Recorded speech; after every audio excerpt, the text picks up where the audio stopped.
stormwater can be very difficult to control, but there are a few solutions that are very helpful, particularly for homeowners and for municipalities.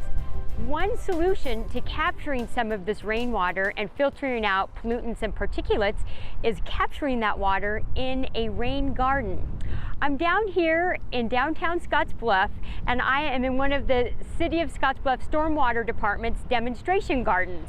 And it is a perfect example of how to capture stormwater off a large parking lot, pull that water into a landscape bed, and have the plants be the working infrastructure that captures that water and filters it before it goes into our rivers.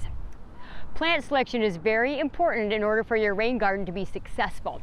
In the bottom of this rain garden, we have sedges. This is a plant that's very tolerant of high moisture conditions, but in our hot summer months of July and August when it's not raining, these plants actually do very well with limited water as well. When you're planting your rain garden, you also want to have plants that are very drought tolerant to be along the edges. Behind me, I have Catmint and yarrow. These are two plants that are very tolerant of dry conditions. Behind me, I have switchgrass and little blue stem. And those switchgrass will tolerate moisture or limited moisture. And little blue stem would prefer to be on the edges where you don't need to think about watering it often. Another great way to manage urban stormwater is to utilize a bioswale to capture and claim that water. Behind me is a wonderful functioning bioswale. We're at the Scottsbluff Public Library, where we have another demonstration garden showcasing how to capture stormwater and clean it before it goes into the storm drains.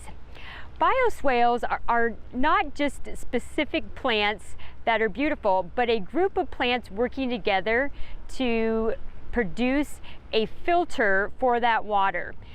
What we like to use in bioswales is plants with very deep roots. And behind me you see lots of native prairie plants. We utilize these plants because they develop these intense root systems which open up the soil structure and help filter that water. Also, it catches a lot of debris before it goes into the inlet, which is at the base of this bioswale. There are many beautiful plants that you can incorporate into these gardens, but be sure that you think about if the plants want to be sitting in water or if they want to be a little bit high and dry. You can use both of these types of plants. You just want to use them in groups and make sure that you have a lot of diversity in your garden.